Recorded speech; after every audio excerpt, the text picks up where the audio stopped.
ಎಲ್ಲರಿಗೂ ಅಡುಗೆ ಸಾಧನೆಗೆ ಸ್ವಾಗತ. ಇವತ್ತಿನ ಸ್ಪೆಷಲ್ ಕ್ಯಾರೆಟ್ ಬೀನ್ಸ್ ಪಲ್ಯ. ಈ ಕ್ಯಾರೆಟ್ ಬೀನ್ಸ್ ಪಲ್ಯ ಸಾಂಬಾರ್ ರೈಸ್ ಜೊತೆ, ರಸಮ್ ರೈಸ್ ಜೊತೆ, ಕರ್ಡ್ ರೈಸ್ ಚೆನ್ನಾಗಿರುತ್ತೆ. ಜೊತೆಗೆ ಚಪಾತಿ ಜೊತೆನೂ A1 ಆಗಿರುತ್ತೆ. ಇದನ್ನು ಶುರು ಮಾಡೋಕ್ಕಿಂತ ಮುಂಚೆ ನೀವು ಅಡುಗೆ ಸಾಧನೆಗೆ ಸಬ್ಸ್ಕ್ರೈಬ್ ಆಗಿಲ್ಲ ಅಂದರೆ ದಯವಿಟ್ಟು ಈಗಲೇ ಸಬ್ಸ್ಕ್ರೈಬ್ ಆಗಿ, ಪಕ್ಕದ ಬೆಲ್ ಬಟನ್ ಕೂಡ ಟಚ್ ಮಾಡಿ.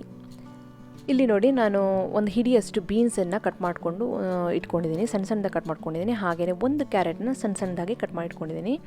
ಎರಡನ್ನೂ ಸಹ ನಾವು ಕುಕ್ಕರ್ಗೆ ಹಾಕ್ಕೊಂಡು ಬೇಯಿಸ್ಕೋಬೇಕಾಗುತ್ತೆ. ಡೈರೆಕ್ಟಾಗಿ ಬೇಯಿಸೋದ್ರಿಂದ ಕುಕ್ಕರ್ಗೆ ಹಾಕ್ಕೊಂಡ್ರೆ ಬೇಗ ಬೇಯಿಸ್ಬೋದು. ಇದನ್ನು ಬೇಯಿಸೋದಕ್ಕೆ ನಾವು ಜಾಸ್ತಿ ನೀರನ್ನ ಹಾಕೋ ಅವಶ್ಯಕತೆ ಇಲ್ಲ. ಬರೀ ಒಂದು 2 ಸ್ಪೂನಷ್ಟು ನೀರು ಹಾಕಿದರೆ ಸಾಕು. ಹಾಕಿಬಿಟ್ಟು ಕುಕ್ಕರಲ್ಲಿ ಡೈರೆಕ್ಟಾಗಿ ಬೇಯಿಸಿಟ್ಕೊಬಿಟ್ರೆ ತುಂಬಾ ಸಾಫ್ಟಾಗಿ ಹೋಗ್ಬಿಡುತ್ತೆ. ಜಾಸ್ತಿ ನೀರು ಹಾಕ್ಬಿಟ್ರೆ ಅದ್ರ ನ್ಯೂಟ್ರಿಷನ್ ಎಲ್ಲ ನೀರು ಜೊತೆ ಹಾಳಾಗೋಗ್ಬಿಡುತ್ತಲ್ವ, ವೇಸ್ಟಾಗಿ ಹೋಗ್ಬಿಡುತ್ತಲ್ವ. ಹಾಗಾಗಿ 2 ಸ್ಪೂನ್ ನೀರು ಹಾಕಿದರೆ ಸಾಕಷ್ಟೇ. ಇದನ್ನು ಈ ರೀತಿ ಡಬಲ್ ಬಾಯ್ಲ್ ಮಾಡ್ಕೊತಾ ಇದ್ದೀನಿ ಕುಕ್ಕರ್ನಲ್ಲಿ. ಇಲ್ಲ ಅಂದರೆ ನೀವು ಇನ್ನೊಂದು ಮಾಡ್ಬೋದು, ಇಡ್ಲಿ ಪಾತ್ರೆಯಲ್ಲೂ ಸಹ ನಾವು ಇಡ್ಲಿ ಹೇಗೆ ಬೇಯಿಸ್ತೀವೋ ಅದೇ ರೀತಿ ಬೇಯಿಸ್ಬೋದು. ನೀರು ಹಾಕೋ ಅವಶ್ಯಕತೆನೇ ಇಲ್ಲ. ಸೂಪರಾಗಿ ಇಡ್ಲಿ ಪಾತ್ರೆಯಲ್ಲೂ ಬೇಯಿಸ್ಕೋಬೋದು. ಕುಕ್ಕರ್ನಲ್ಲಿ 1ರಿಂದ 2 ವಿಸಲ್ ಬಂದರೆ ಸಾಕು, ಚೆನ್ನಾಗಿ ಬೆಂದಿರುತ್ತೆ. ಈಗ ನೋಡಿ, ಕುಕ್ಕರಲ್ಲಿ ವಿಸಲ್ ಆರಿದೆ. ಕ್ಯಾರೆಟು ಬೀನ್ಸ್ ಎಲ್ಲ ಚೆನ್ನಾಗಿ ಬಂದಿದೆ. ಕಲ್ಲರು ಸಹ ಚೆನ್ನಾಗಿ ಮೇಂಟೈನ್ ಆಗುತ್ತೆ. ನಾವು ಡೈರೆಕ್ಟಾಗಿ ಬೇಯಿಸಿಬಿಟ್ರೆ ಕಲರ್ ಸ್ವಲ್ಪ ಡಲ್ ಆಗುತ್ತೆ. ಕುಕ್ಕರಲ್ಲಿ ಬೇಯಿಸಿದ್ರೆ ನೋಡಿ ಕಲರ್ ಮೇಂಟೈನ್ ಆಗುತ್ತೆ. ಅದು ಆರೆಂಜ್ ಕಲರ್, ಗ್ರೀನ್ ಕಲರು ಅದು ಮೇಂಟೈನ್ ಆಗಿರುತ್ತೆ. ಕರೆಕ್ಟಾಗಿ ಬೆಂದಿದೆ ನೋಡಿ. ಬರೀ 2 ಸ್ಪೂನ್ ಹಾಕ್ಬಿಟ್ಟು ನಾವು ಕುಕ್ಕರಲ್ಲಿ ಬೇಯಿಸಿರೋದು. ಜಾಸ್ತಿ ನೀರು ಹಾಕ್ಬಿಟ್ರೆ ನೀರು ಜೊತೆ ನ್ಯೂಟ್ರಿಷನ್ ಎಲ್ಲ ವೇಸ್ಟಾಗಿ ಹೋಗ್ಬಿಡುತ್ತೆ. ಅಷ್ಟೇ ನೀರಲ್ಲಿ ಸೂಪರಾಗಿ ಬೆಂದಿದೆ ಕ್ಯಾರೆಟು ಬೀನ್ಸ್ ಎಲ್ಲ.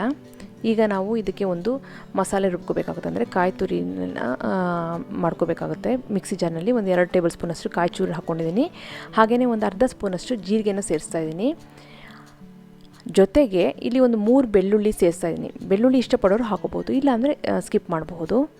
ಬೇಕು ಅಂದರೆ ಇಲ್ಲಿ ಹಸಿಮೆಣಸಿನ್ಕಾಯಿನೂ ಸೇರಿಸ್ಕೊಂಡು ಇದನ್ನು ನಾವು ರುಬ್ಕೊಳ್ಳೋಣ. ನೀರು ಹಾಕ್ತಾನೆ ಹಾಗೆ ತರ್ತರಿಯಾಗಿ ಇಲ್ಲಿ ರುಬ್ಕೊಂಡಿದ್ದೀನಿ ನೋಡಿ. ಚೆನ್ನಾಗಿರುತ್ತೆ ಆ ಬೆಳ್ಳುಳ್ಳಿ ಫ್ಲೇವರು, ಹಾಗೆಯೇ ಆ ಜೀರಿಗೆ ಪುಡಿಯಾಗಿರೋಂಥ ಫ್ಲೇವರು ಎಲ್ಲ ಕೊನೆಗೆ ನಾವು ಪಲ್ಯದ ಕೊನೆಗೆ ಹಾಕಿದರೆ ತುಂಬಾ ಚೆನ್ನಾಗಿರುತ್ತೆ. ಬರೀ ಕಾಯಿ ತುರಿ ಹಾಕೋದ್ರಿಂದ ಈ ಥರ ರುಬ್ಕೊಂಡು ಹಾಕೊಂಡ್ರೆ ತುಂಬ ಚೆನ್ನಾಗಿರುತ್ತೆ. ಇಲ್ಲಿ ಪ್ಯಾನ್ನಲ್ಲಿ ಎಣ್ಣೆಗೆ ಬಿಸಿ ಆದಮೇಲೆ ಒಂದು ಅರ್ಧ ಸ್ಪೂನಷ್ಟು ಸಾಸಿವೆ ಹಾಕಿದ್ದೀನಿ ನೋಡಿ. ಸಾಸಿವೆ ಸೇರಿದ್ಮೇಲೆ ಒಂದು ಅರ್ಧ ಸ್ಪೂನಷ್ಟು ಉದ್ದಿನಬೇಳೆ ಸೇರಿಸ್ತಾ ಇದ್ದೀನಿ. ಎಲ್ಲ ಚೆನ್ನಾಗಿ ಬಾಡಿಸ್ಕೊಳ್ಳಿ. ಸ್ವಲ್ಪ ಕರಿಬೇವಿನ ಸೊಪ್ಪನ್ನು ಸಹ ಸೇರಿಸ್ತಾ ಇದ್ದೀನಿ. ನಾನು ರುಬ್ಬಿದ್ದೆ ನೋಡಿ ಕಾಯಿ ಜೊತೆ, ಅದ್ರ ಜೊತೆ ಕರಿಬೇವಿನ ಸೊಪ್ಪನ್ನು ಸೇರಿಸ್ಕೋಬಹುದು, ಚೆನ್ನಾಗಿರುತ್ತೆ. ಒಂದೊಂದು ಥರ ಫ್ಲೇವರ್ ಕೊಡುತ್ತೆ. ಹಾಗೆಯೇ ಇಲ್ಲಿ ಕೆಂಪು ಮೆಣಸಿನ್ಕಾಯಿನೂ ಸೇರಿಸ್ತಾ ಇದ್ದೀನಿ, 2 ಕೆಂಪು ಮೆಣಸಿನ್ಕಾಯಿ. ಖಾರ ಸ್ವಲ್ಪ ಲೈಟಾಗಿ ಸೇರಿಸ್ತಾ ಇದ್ದೀನಿ. ಖಾರ ಬೇಕು ಅಂದವರು ಕಾಯಿ ಜೊತೆ ಹಸಿಮೆಣಸಿನ್ಕಾಯಿನೂ ಸೇರಿಸಬಹುದು. ಹಾಗೆ ಸ್ವಲ್ಪ ಹಿಂಗನ್ನು ಸಹ ನಾನಿಲ್ಲಿ ಸೇರಿಸ್ತಾ ಇದ್ದೀನಿ. ಎಲ್ಲ ಚೆನ್ನಾಗಿ ಬಾಡಿಸ್ಕೊಳ್ಳಿ. ತುಂಬ ಸಿಂಪಲ್ಲಾಗಿ ಟೇಸ್ಟಿಯಾದಂಥ ಪಲ್ಯ. ಇಲ್ಲಿ ನಾನು ಈರುಳ್ಳಿ ಸೇರಿಸ್ತೀನಿ. ಒಂದು ಈರುಳ್ಳಿನ ಸಣ್ಣದಾಗಿ ಕಟ್ ಮಾಡ್ತಾಯಿದ್ದೀನಿ. ಈರುಳ್ಳಿ ಬೇಕು ಅಂದರೆ ಸ್ಕಿಪ್ ಮಾಡಬಹುದು. ಈರುಳ್ಳಿ ಇಲ್ಲದೇನೂ ಈ ಪಲ್ಯನೂ ಮಾಡಬಹುದು, ಚೆನ್ನಾಗಿರುತ್ತೆ. ಈರುಳ್ಳಿ ಲೈಟಾಗಿ ಬಾಡಿದೆ ಅಂತ ಅಂದಮೇಲೆ ನಾವು ಬೇಯಿಸಿಟ್ಕೊಂಡಂತಹ ಕ್ಯಾರೆಟ್ ಬೀನ್ಸನ್ನು ನಾನಿಲ್ಲಿ ಸೇರಿಸ್ತಾ ಇದ್ದೀನಿ.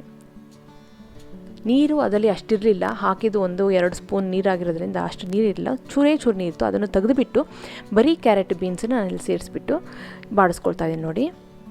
ಎಲ್ಲ ಒಗ್ಗರಣೆ ಎಲ್ಲ ಮಿಕ್ಸ್ ಆಗಬೇಕಷ್ಟೆ. ಒಂದು 2ರಿಂದ 3 ನಿಮಿಷ ಚೆನ್ನಾಗಿ ಮಿಕ್ಸ್ ಮಾಡಿ. ಎಲ್ಲ ರೋಸ್ಟ್ ಆಗಿದೆ, ಮಿಕ್ಸ್ ಆಗಿದೆ ಅಂತಂದಾಗ ನಾನಿಲ್ಲಿ ರುಚಿಗೆ ಉಪ್ಪನ್ನು ಸೇರಿಸ್ತಾ ಇದ್ದೀನಿ. ಉಪ್ಪನ್ನು ಸೇರಿಸ್ಬಿಟ್ಟು ಚೆನ್ನಾಗಿ ಮಿಕ್ಸ್ ಮಾಡ್ಕೊಳ್ಳಿ. ಇದನ್ನು ಒಂದು 2 ನಿಮಿಷ ಮುಚ್ಚಿಬಿಟ್ಟು ಬೇಯಿಸೋಣ.